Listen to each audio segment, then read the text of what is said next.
Meanwhile, for our local news, a human rights lawyer asked Duterte to stop nuclear explosion everywhere.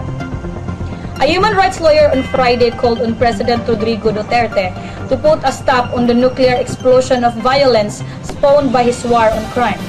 Lawyer Jose Manuel Diokno, national chairman of Free Legal Assistance Group, said the violence is now spiraling out of control without judges, law, and reason.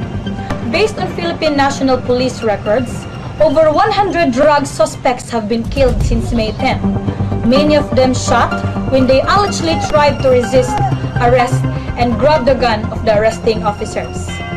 Do you really want to give the man with a gun power to judge who are criminals and to kill them?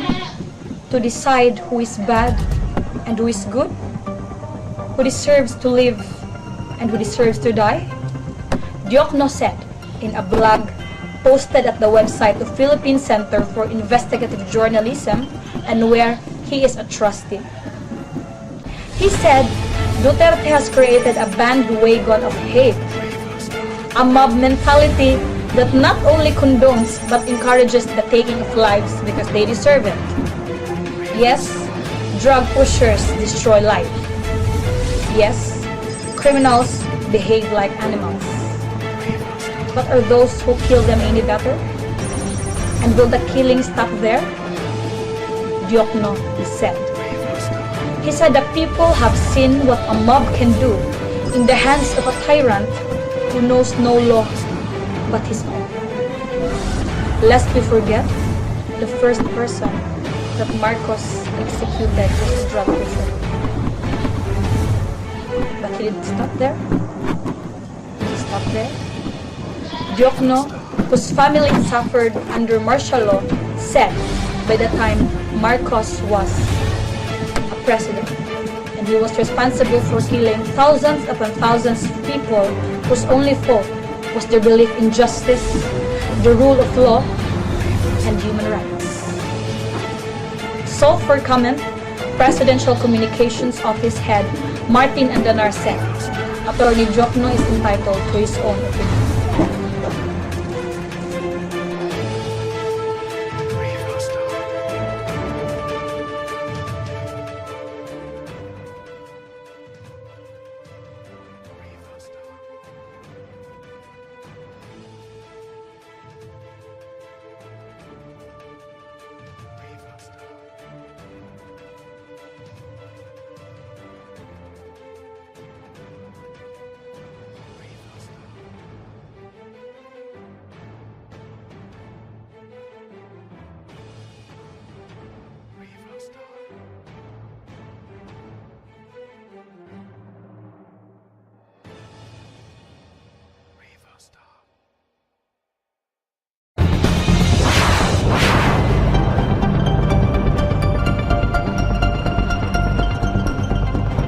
The National Museum of the Philippines is throwing its doors wide open and no one needs to pay any entrance fee starting Friday. The entrance to its other museums elsewhere in the country also is free of charge to encourage more Filipino and foreign visitors, it said on its official Facebook page on Thursday. The National Museum has seen significant spikes in the number of visitors when admission was free of charge for the National Arts Month in February, National Heritage Month in May, and National Museums and Galleries Month in October. The museum nationally waives entrance fees during special occasions such as the National Museum Day, Independence Day, and National Women's Month. The National Museum said it is able to waive the fee because of a solid international budget drawn ultimately from all Filipino taxpayers through the national budget.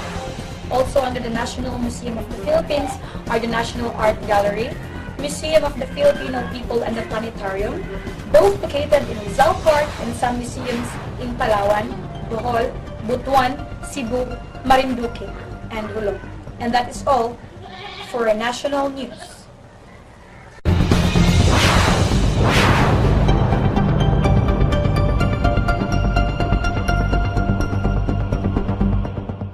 International news.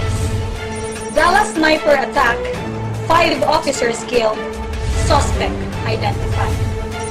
Investigators identified the deal attacker as Micah Javier Johnson, 25 of Mesquite, Texas, a military veteran who'd served in Afghanistan. Police searched his home on Friday and found bomb-making materials, ballistic vessels, rifles, ammunition, and a personal journal of combat tactics. They are analyzing information in the journal, police said in a statement. This was a mobile shooter who had written manifestos on how to shoot and move. And that's what he did. As we've started to unruffle the fishing, we've come to realize the shooting came from building of a different levels. That is all for international news. This is NFTH News for the hour, and your anchor, yours truly, Mary Grace Botica. Thank you for watching.